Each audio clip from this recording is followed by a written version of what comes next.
મારા સસરાએ વાઘરો ઘડીને પાછળથી રોકેટ ચડાવી. મારું નામ કવિતા છે અને હું 25 વર્ષની છું. હું દેખાવમાં ખૂબ જ સુંદર છું. મારા લગ્ન 3 વર્ષ પહેલાં થયા હતા. હું મારા સસરા સાથે રહું છું.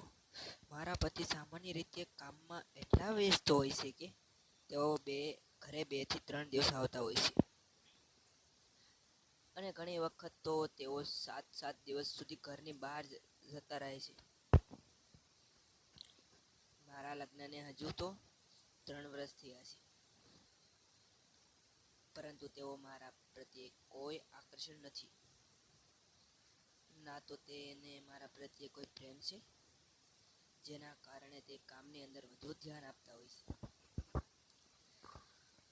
હજી સુધી મારે કોઈ સંતાન નથી, જેના કારણે હું સ્વતંત્રતાથી જીવન જીવી શકું છું. મારે અત્યારે મારા ઘર સાસુ નથી, જેને કારણે મારે મારા સસરા સાથે રહેવું પડે છે. મારે સાસુ ઘણા સમય પહેલા મૃત્યુ પામ્યા હતા.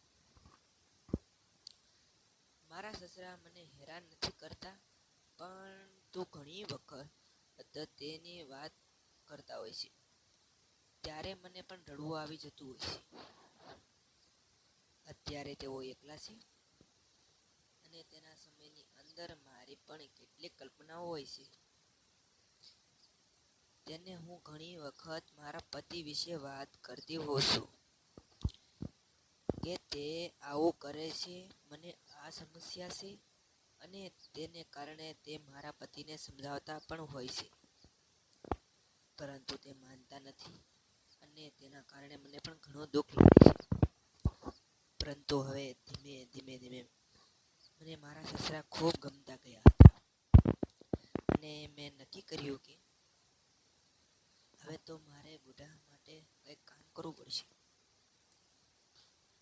એક વખત જ્યારે સાંજનો સમય હતો, ત્યારે મારા સસરા તેના રૂમની અંદર હતા. હું ત્યાં બેસવા ગઈ અને ત્યાં જઈને મેં તેની સાથે વાત કરવાનું ચાલુ કર્યું. મેં તેને કહ્યું, મારે દાઢ સાફ કરાવવો છે.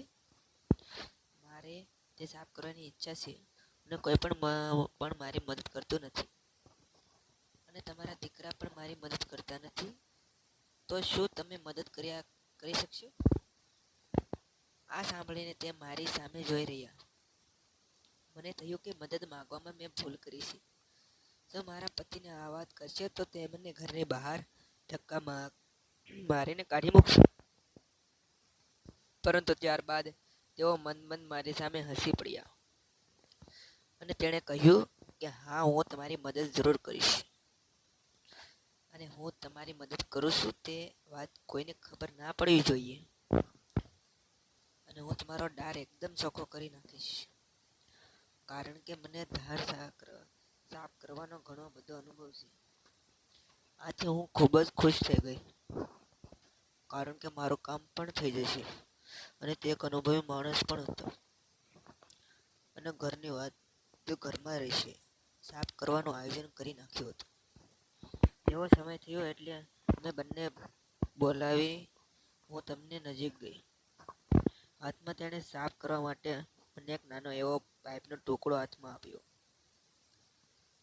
અને તેણે કહ્યું, તમે પાછો ફરીને ઊભા રહો.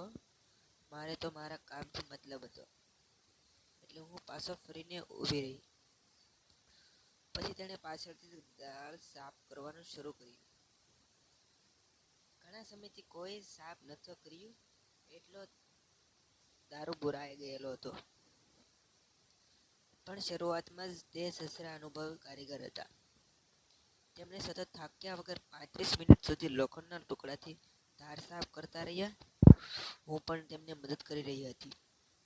હવે અવારનવાર જ્યારે પણ નવરાઈ આવે ત્યારે અમે બંને ઘર સાફ કરી નાખીએ છીએ.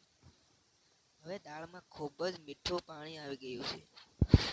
જો મિત્રો વિડીયો પસંદ આવ્યો હોય તો વિડીયોને લાઈક અને ચેનલને સબસ્ક્રાઈબ કરશો. ફરી મળીશું એક નવા વિડીયોમાં. ત્યાં સુધી આવજો. Tata, bye bye.